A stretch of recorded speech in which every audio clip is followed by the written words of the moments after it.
Olá, caro estudante, como é bom ter você aqui comigo para que juntos possamos estudar um pouquinho sobre a queda de Roma.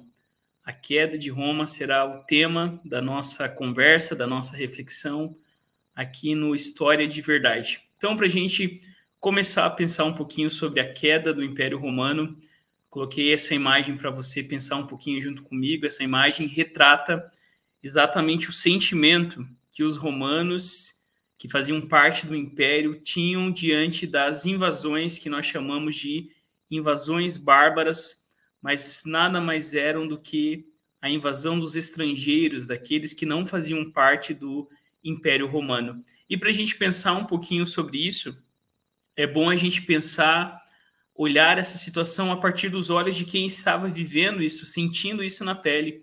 E São Jerônimo, ele disse o seguinte: se Roma pode perecer, o que pode estar seguro? Se Roma, que dominava, que governava, né, todo o mundo conhecido, chegou ao fim, qual lugar será que poderíamos estar seguros? E em uma das suas cartas, ele escreve o seguinte, São Jerônimo: chega-nos do ocidente um rumor terrível, Roma atacada. A minha voz estrangula-se e os soluços interrompem. Enquanto dito essas palavras, foi conquistada essa cidade que conquistara o universo. Quem poderia adivinhar que Roma se desmoronaria e que as costas do Oriente, do Egito e da África se encheriam de fugitivos, que Belém, a Santa, todos os dias haveria de receber, reduzidos à mendicidade, hóspedes de um e outros sexos, outrora nobres e repletos de bens. O que Jerônimo está mostrando aqui para a gente é exatamente esse sentimento de desespero diante da queda do Império Romano. Mas quando a gente pensa sobre a queda do Império Romano, o que explica a queda do Império Romano? E diversos fatores, né? A gente nunca apresenta apenas uma causa, mas foram vários fatores que juntos contribuíram para a crise do Império Romano e a sua queda, que acontece ali no ano de 476, o Império Romano do Ocidente. Entre as quais as causas a gente pode apresentar? Primeiro, a escassez de escravizados, uma vez, né, que o sistema econômico se baseava no escravismo e na agricultura latifundiária. Com o término da expansão territorial do império, dependente da oferta de escravos, tributos e comércio. Outros relatam a corrupção presente nas colônias romanas e também o enfraquecimento militar, ou seja, né, cada vez mais o exército ia perdendo e deixando de proteger as fronteiras, e isso contribuiu também para um crescente número de invasões dos povos bárbaros lá no século IV depois de Cristo, que se estendeu até o século seguinte aí com as invasões finais, assinalando assim o fim do Império do Ocidente. Então, com a decadência, né, do Império Romano, tentou-se uma medida administrativa. Então, lá em 395, né, o Império ele é dividido em dois, o do Ocidente e do Oriente. Este é o futuro Império Bizantino, que teria aí Constantinopla como a sua capital. Essa divisão criada aí pelo imperador Teodósio foi uma tentativa, não é, de fazer com que Roma pudesse sobreviver diante de tantas crises que estavam ali se abatendo sobre o seu império.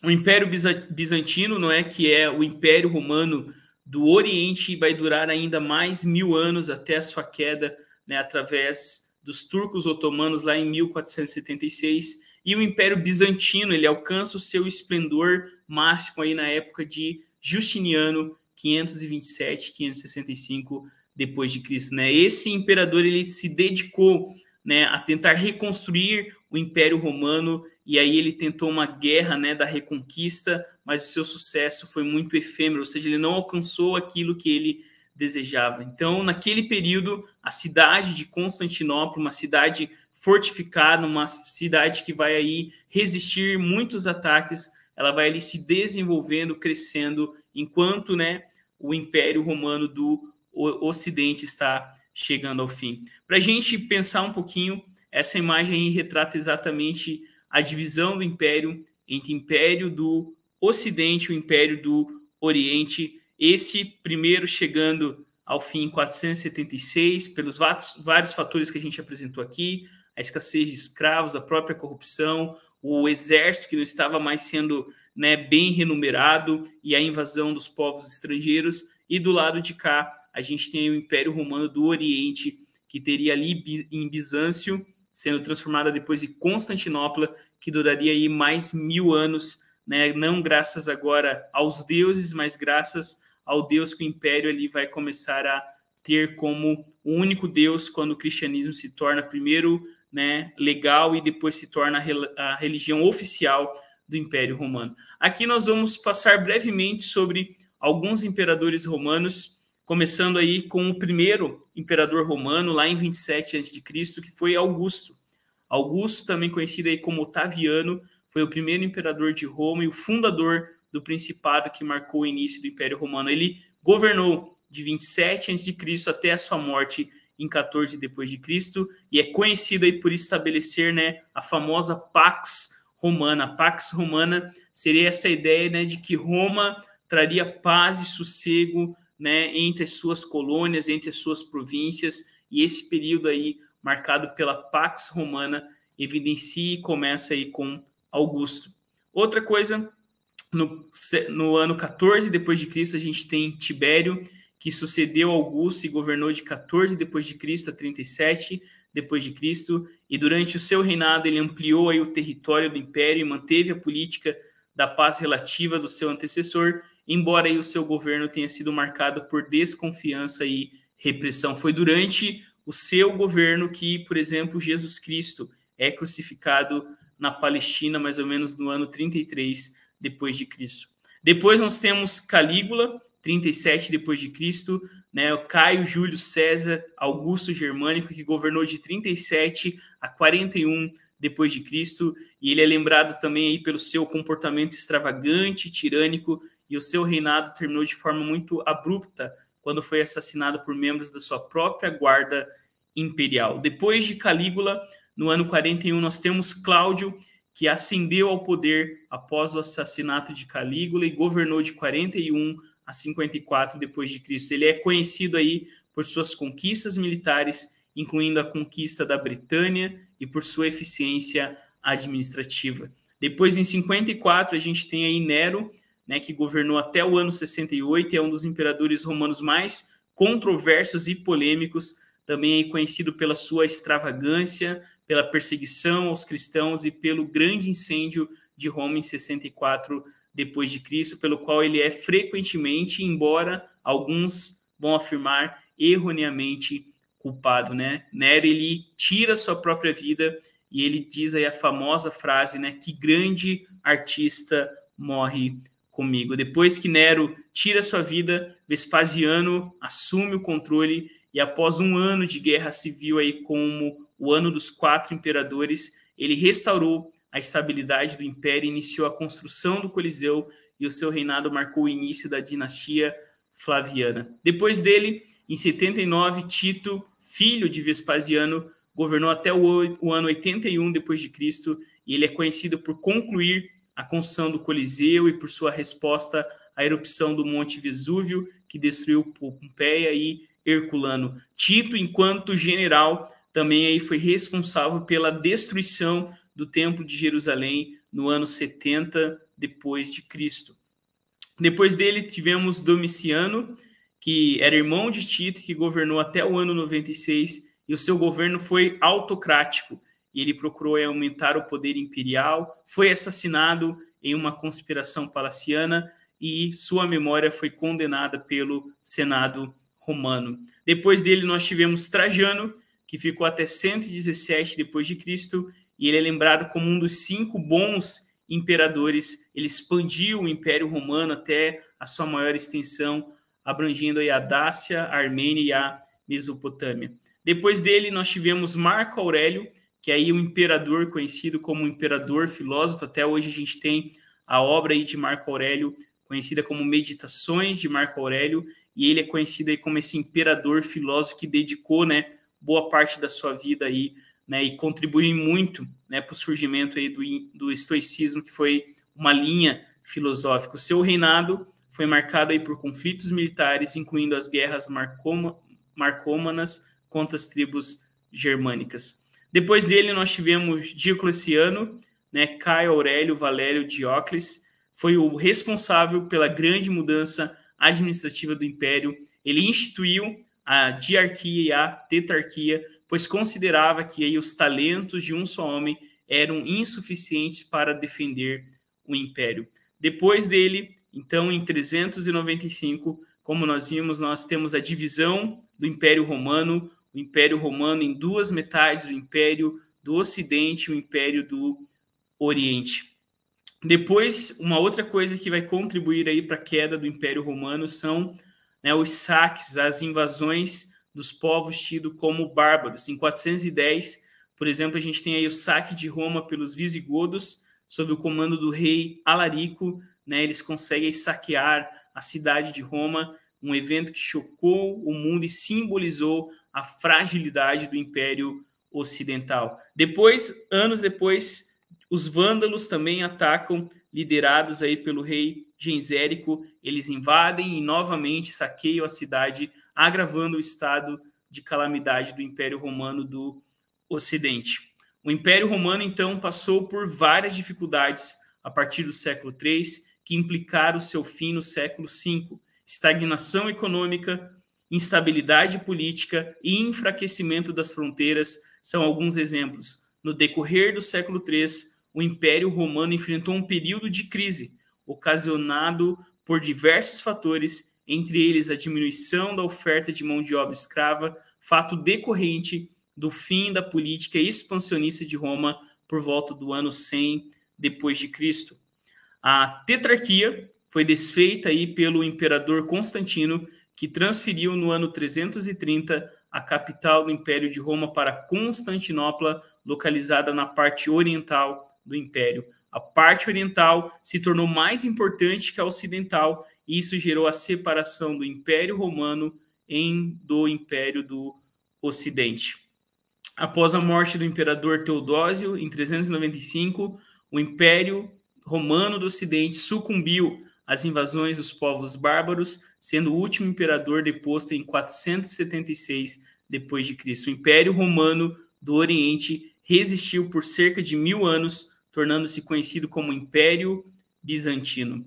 Então foi em 4 de setembro do ano de 476 que um chefe militar de nome Odoacro, à frente de uma coligação de forças militares de origem germânica, forçou o imperador romano a abdicar do trono e assumiu pessoalmente o poder não como imperador de Roma, mas como rei de Itália. Rômulo Augusto, imperador deposto, tinha apenas 16 anos e havia governado durante menos de um ano e em condições muito precárias, uma vez que foi colocado no trono pelo pai, um chefe militar que tinha igualmente usurpado o poder. Rômulo Augusto foi o último imperador de Roma.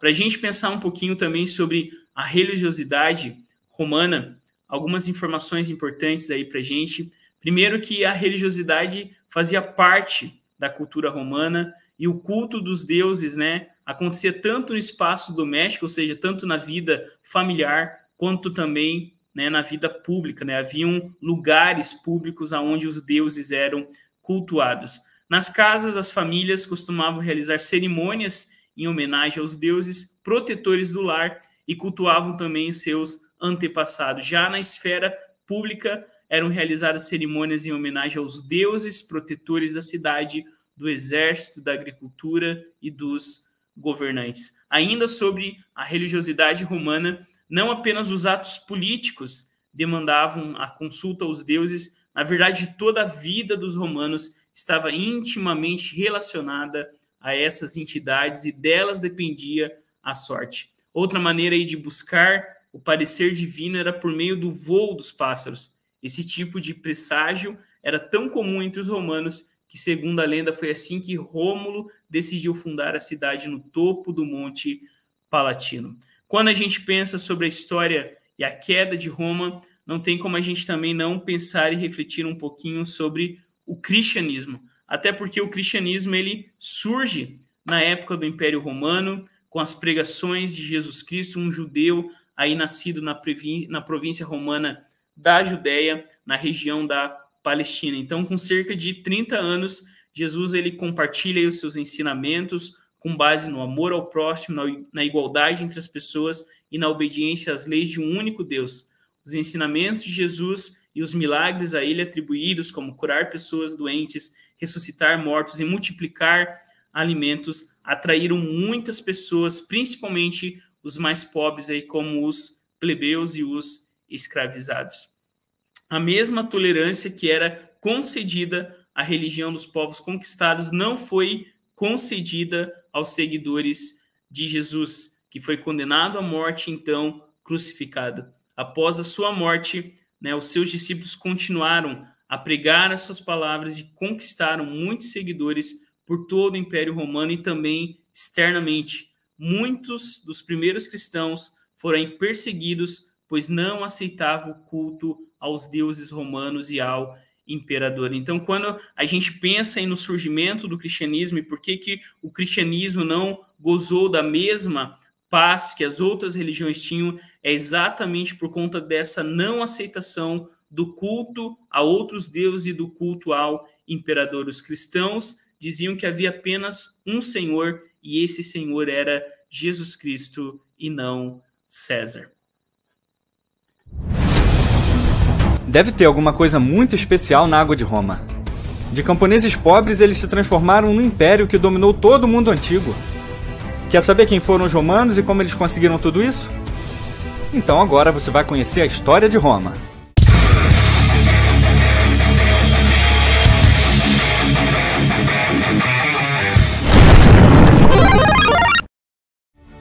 César, tudo isso que o sol toca é o nosso império.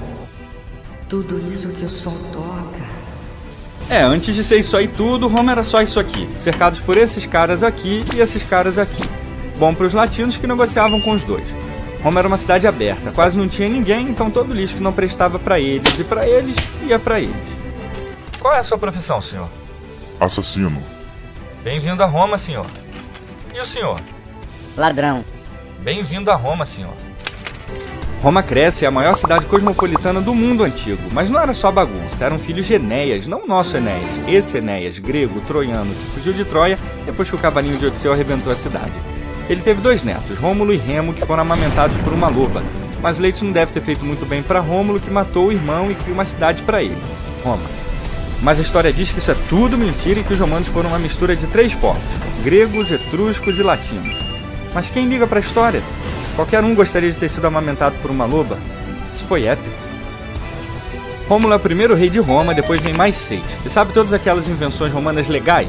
Aquedutos, esgoto, Capitólio, pontes, as lutas de gladiadores, o calendário. Então, não eram romanas, eram etruscas. Até o alfabeto latino veio dos etruscos, que veio dos gregos, que veio dos fenícios. Aliás, os últimos 3 reis de Roma eram etruscos. Mas o filho do último rei estupra uma dama romana chamada Lucrécia, os soldados ficam doidos com isso, se revoltam contra o rei, dão um golpe de estado nele, a monarquia romana cai e começa a... Toque, toque. Quem é? A República Romana. No lugar do rei surgem os 2 cônsules, que eram eleitos a cada ano. Eles eram controlados por 300 patrícios, ou seja, os riquinhos de lá. Abaixo de todo mundo estava a plebe e os pobres, que eram quase nada. Mas eles eram soldados, e soldados assustam quem é frouxo. Então o governo cria o tribuno da plebe e dão até poder de veto para os caras. Com as primeiras leis romanas, eles se tornam cidadãos iguais aos ricos. Todo mundo fica feliz, unido e criam o SPQR, que parece um palavrão, mas é o Senatus Populusque Romanus, traduzindo para o bom e velho português, o Senado e o povo romano. Roma quer crescer e para crescer ela precisa de soldados. Ela arruma soldados, Roma cresce, expulsa os gregos da Itália, derrotam outra invasão dos gregos e agora isso tudo é Roma. Mas Roma quer mais, Roma quer o Mediterrâneo, mas o Mediterrâneo é de Cartago. Cartago não gosta de Roma, Roma não gosta de Cartago. Seus púnicos! Xingam os romanos. Começam as guerras púnicas, os romanos vencem, derrotam o grande Aníbal, os púnicos perdem. Roma domina o Mediterrâneo e Cartago não domina mais nada.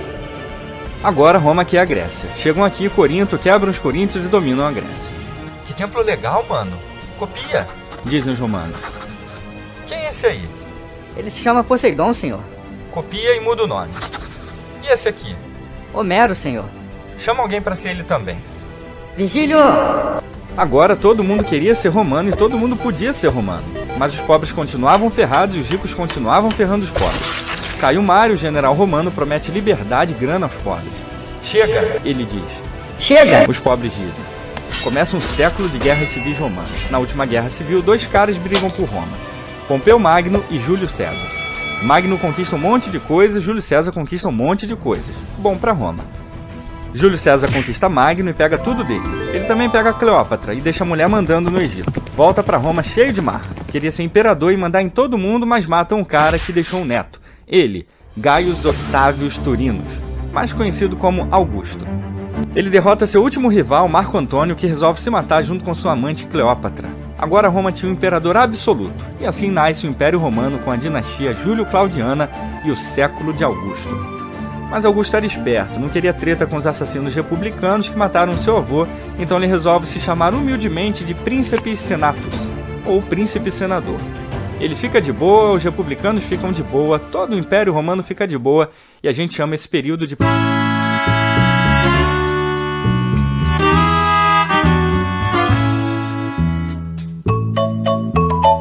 Pax Romana. Essa foi a era de ouro do Império Romano. Construções por todo lado, literatura e as artes atingem seu clímax. Construções de templos, anfiteatros. O negócio estava tão bom por lá que os imperadores eram adorados como deuses e tinham até templos para eles. O povo adorava os caras. O título de imperador passava de pai para filho e aí a bagunça começa. Calígula transformou o cavalo dele em um cônsul, Cláudio foi envenenado pela mulher dele, Agripina, porque ela tinha um filho com outro cara e queria que o moleque fosse imperador. E esse moleque era... Nero. Nero mata a mãe, mata os apóstolos Pedro e Paulo, coloca fogo em Roma, diz que foram os cristãos, mata mais cristãos e se mata no final. Mesmo assim, o Império crescia. Se fosse hoje, França, Inglaterra, Espanha, Portugal, Grécia, Bélgica, Suíça, Áustria, Romênia, Egito, Marrocos, Turquia, Israel, Tunísia, tudo isso era Roma. Em 69 AD, uma nova dinastia surge, a dinastia Flaviana. O primeiro, Flávio Vespasiano, e seu filho Tito viram o terror dos judeus, matando milhares deles e destruindo tudo no cerco de Jerusalém em 70 AD. O povo quer sangue. Tito cria o Coliseu e dá sangue ao povo. Matam mais cristãos. Em 79 AD, o vulcão Vesúvio destrói Pompeia e uma praga mata quase metade dos romanos. Mas uma nova dinastia surge e coloca ordem na bagunça, a dinastia Nerva-Antonina. Dessa vez os caras eram bonzinhos. Trajano era o melhor deles. Fez estradas, conectou o império todo. Adriano veio depois dele, outro mito. Fortaleceu as fronteiras do império, construiu essa coisa linda aqui, o Panteão Romano. O último deles foi Marco Aurélio. Era filósofo nas horas vagas e escreveu sua obra Meditações durante as batalhas. Mas ele teve um filhinho cômodo que só fez cagada. Queria ser gladiador, não imperador. Matou e morreu no Coliseu. Era o fim da Pax Romana e o começo do fim para Roma. Durante 100 anos, vários imperadores tentaram acabar com o caos. Em 300 AD, Diocleciano conseguiu restaurar o império, dividindo ele em 4 partes. A chamada tetrarquia, com 4 governadores, mas ele próprio não aguentou a pressão, largou tudo e resolveu plantar alface. Sério, jovens.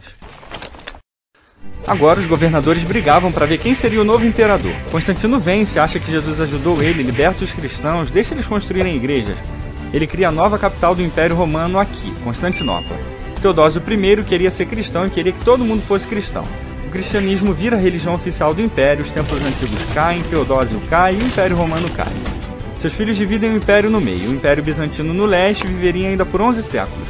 Mas o Império Romano do Ocidente cairia nas mãos dos... Toque, toque. Quem é? Os bárbaros. E o Império Romano já era. Mas seu legado de erros e acertos será lembrado e essa história será sempre contada, porque Roma é legal e a gente ama Roma. E jovens, chegou a hora do bônus AD. A expectativa de vida dos romanos era de 20 a 30 anos de idade.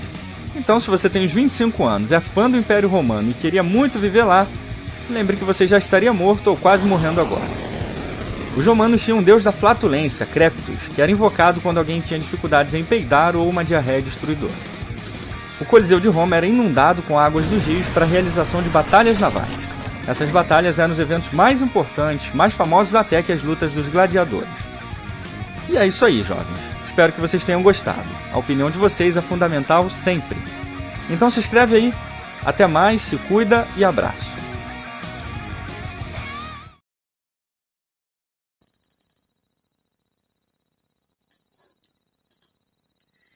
Então, esse aí nós chegamos ao fim da nossa aula sobre a queda do Império Romano. E só para a gente guardar aí no coração, né, quando a gente pensa sobre a queda desse império que outrora parecia tão indestrutível, foram vários fatores. E só para a gente ter ideia, em menos de 50 anos, mais ou menos ali entre 234 a 286, Roma teve, né, 26 imperadores, e desses 26 imperadores, 24 foram assassinados. Então foram pequenas, né, rachaduras que juntas contribuíram para que o Império Romano chegasse ao fim. Na nossa próxima aula, nós vamos falar um pouquinho sobre essa transição, né? A queda de Roma em 476 marca o fim da Idade Antiga, e a gente vai aí entrar nessa transição da Antiguidade para a Idade Média. Fique bem e a gente se vê no nosso próximo encontro. Quanto sei bella Roma, quanto sei bella Roma, prima sera. E te verede serve da cintura. San Pietro del Campidoglio da lettiera. Quanto sei bella Roma, quanto sei bella Roma, ma prima sera.